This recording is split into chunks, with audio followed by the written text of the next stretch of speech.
organic, unpredictable, unknown, lovely, beautiful, a sense of fulfillment. This is part of the pleasures of life and not the chores of life.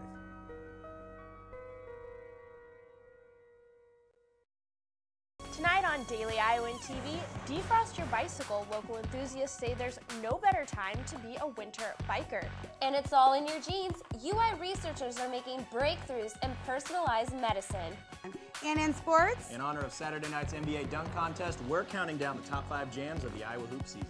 Daily Iowan TV starts right now.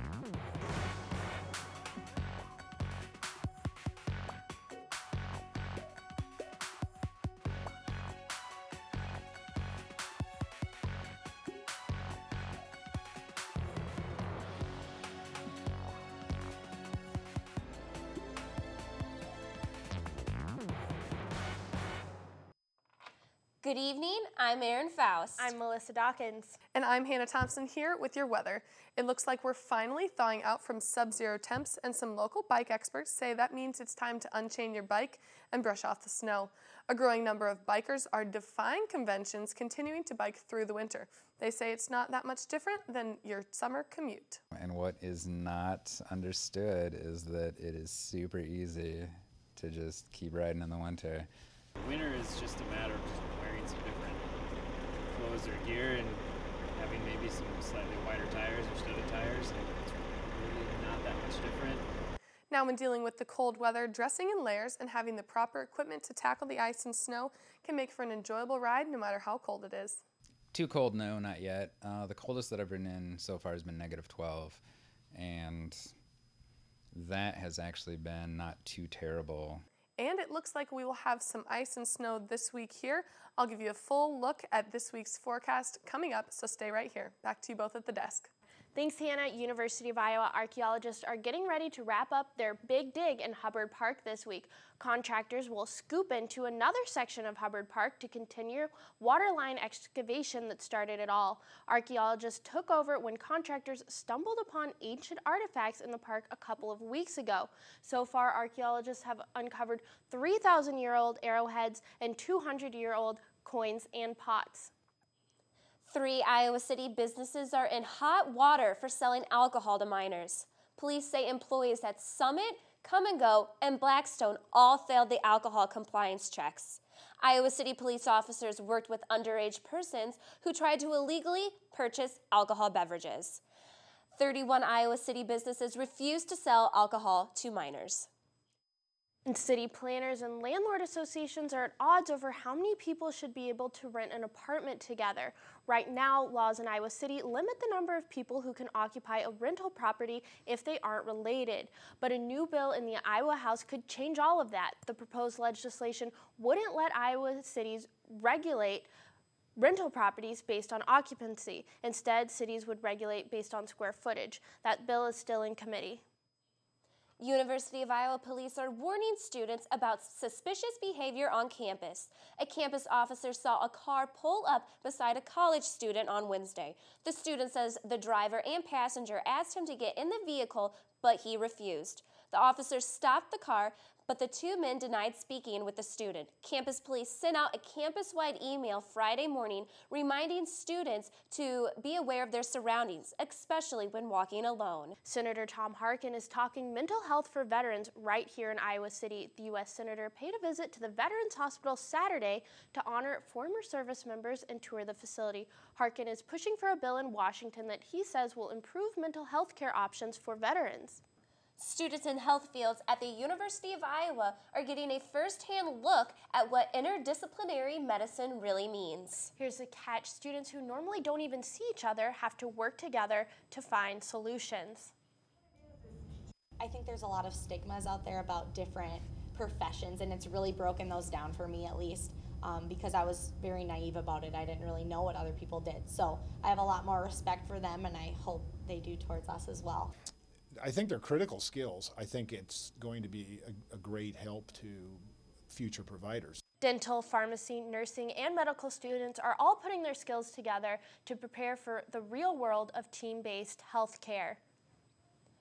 When we come back, Personalized medicine. University of Iowa researchers are getting close. But first, we're turning it over to Hannah Thompson for a look at your weather. Hannah? Thanks, ladies. Obviously, we have all noticed the frigid temperatures in the frozen river running through the middle of our campus, but we aren't the only ones with frozen waters. For the first time in a decade, the Great Lakes are over 90% frozen. The last time they were this covered in ice was back in 1994, when they were 94% frozen over. The ice-covered lakes have allowed people to venture out onto the ice and explore caves and other wintry phenomenons for the first time since 2009.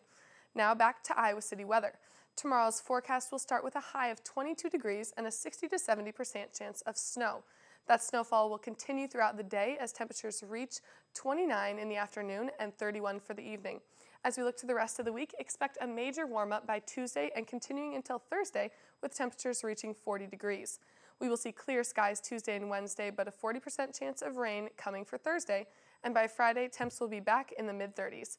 Now, hopefully we are done with this frigid weather and snow. I'm ready to put away the sweaters and break out the t-shirts. Melissa and Aaron, back to you guys. Thanks, Hannah. Imagine tailoring medications not just to a patient's needs, but to their DNA. Research at the University of Iowa are making major steps in personalized medicine. Greta Miley has today's Medical Minute. So Greta, tell us, how does this all work? Well, Melissa, healthcare providers sometimes face challenges with medications when medications affect patients in different ways. I spoke with physicians at the University of Iowa's Human Genetic Institute who believe the answer to this problem lies in a patient's genes. While most pharmaceuticals nowadays are prescribed as one-size-fits-all, the University of Iowa's Human Genetic Institute is striving to personalize medicine based on a patient's genes. This is a test that uses genetics to say how good is the drug you're on. Are you on the right drug? So anyone who comes in would get their cheek swabbed and we would test their genes and say, you know, oh, you should take this medicine, or maybe you should take less of this medicine, or you shouldn't be on this, or you should take a different one. The Institute is currently working with the cardiology department, testing how a patient's genes determine if the drug Plavix will effectively be metabolized to prevent blood clots. We all have DNA. I mean, think of DNA as a book with 3 billion letters in it, and you have a couple copies of the book. And if you look at my book versus your book, there's a few 100,000 differences. One of those differences, you know, or some of those differences are in the gene that metabolizes Plavix. While they have only tested 2 cardiology patients, both practitioners are confident their research is headed in the right direction. Our goal is to make a bigger panel that covers more genes, and we can actually test anybody coming into the clinic. Greta Miley, Daily Iowan TV. You too can get genetically tested through the Institute for $256. Melissa, Aaron, back to you at the desk. Thanks, Greta. Great story. University of Iowa ROTC members dressed up for their annual military ball yesterday. The ball is considered a training event to help ROTC members practice for future military balls. They will attend throughout their career. You're looking at a few pictures from the event. The U.S. Attorney for the Northern District of Iowa spoke at this year's ball.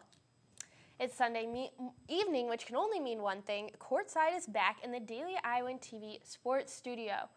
For more on everything Iowa hoops, Cody Goodwin and Alyssa Bergamini are standing by. Guys, take it away. Thank you, ladies. It's Sunday, it's courtside, and we're ready to go here in the Daily Iowan TV Sports Studio. Alongside Miss Alyssa Bergamini, I'm Cody Goodwin. The top 5 dunks of the season on the way, but we start tonight in Happy Valley, where Fran McCaffrey and company picked up win number 19 on the season Saturday afternoon. 82-70 the final in this one, with the visitors picking up an ugly W after trailing at half to one of the Big Ten bottom feeders. More on that ugly victory coming from Devin Marble and Aaron White shortly, but first, head coach Fran McCaffrey on his squad's 8th conference win of the season. I was really impressed with our ability to compete, in particular in the second half. I thought down the stretch, we defended and rebounded well. When you're off for a week and then you come out like we did, we came out and everything was coming easy, and we kind of just thought, it was just going to come to us, and we were just going to win just by going out on the floor. And then they made a run at us, and we weren't getting stops, we weren't getting rebounds, and then we kind of had to readjust ourselves at halftime and play with that mindset like we did. And this is a great win. That's a good team. It was a good win. We did what we had to do. It wasn't always pretty at times, but sometimes when you play on the road against a scrappy team like that, We got to get it down a little nasty and uglier. Saturday afternoon's win may have been ugly, but some beautiful basketball on tap right now. With the 5 dunks of the year, Cody, want to kick things off? Absolutely, we will. Coming in at number 5, we're going to go back to the beginning of the month, February 4th against Ohio State. Aaron Kraft with the ball. Roy Dev able to get in, steal the ball, pops it back out to Mike Gasell, who hits a wide open Aaron White downfield, who throws it down. Coming in at number 4, back in November against Maryland Eastern Shore, Devin Marble with the steal and Aaron White with the dunk. We're not done with this game yet. Maryland loses possession of the ball. Aaron White gets it and alley-oop. Iowa wins 109-63. Moving on to number 3, Melsan Basabi is going to finish off this impressive alley-oop from Anthony Clemens. This against Michigan, Iowa's most impressive win of the year, an 85-67 final. Iowa blowing the doors off the Wolverines. In at number 2, back at the black and gold blowout, Gabe Olashani with the dunk from the free throw line. We're going to see this again, and in slow motion, the crowd goes wild. Look at that reaction. Boy, I wish I could jump that high. Coming in at number 1, back to Iowa's drubbing of Maryland Eastern Shore. Mike Gasell with a rebound, throws it up to Roy Dev, who off the backboard to Aaron White, throwing it down once again. Some pretty good stuff here, Liz. I tell you what, I have to lower the goalpost to about 8 feet if I'm going to throw down those dunks. Same. Daily Iowan TV Sports, Rachel Bedell caught up with the man with the keys to the Iowa offense, Mike Gasell. Hi, I'm Rachel Bedell, here on a one-on-one interview with sophomore Mike Gasell. So Mike, just by looking at your stats, you're very well-rounded. Who is a person that you looked up to as a kid and really aspired to be? First of all, my brother and sister are what really got me started playing basketball. They're both 10 years older than me, so I grew up going to all their games, watching them, and neither of my parents played basketball even, so it's kind of funny. My dad was a wrestler, my mom was a cheerleader, so don't really know how basketball got started in the family, but my brother and sister are definitely the ones that I really looked up to, and that's where I learned the game from. And speaking of your family, I know that they're really important to you and they come to a lot of your home games, so what is that like, having them there for that atmosphere? It's awesome. I've really been blessed to be really close to my family. They've only missed 1 game this year, and it was at Michigan, so it was a long ways away. So, they make pretty much every game, and it's just awesome having that support there. And, there's always someone that I can talk to after the games, and, they'll give me support, and they'll also criticize me and, teach me things. And also, you and Dev have been really killing it on the court out there lately, and just by you giving him the ball in really good position and really good timing. So what is y'all's relationship like on and off the court? Me and Dev, we're pretty good friends.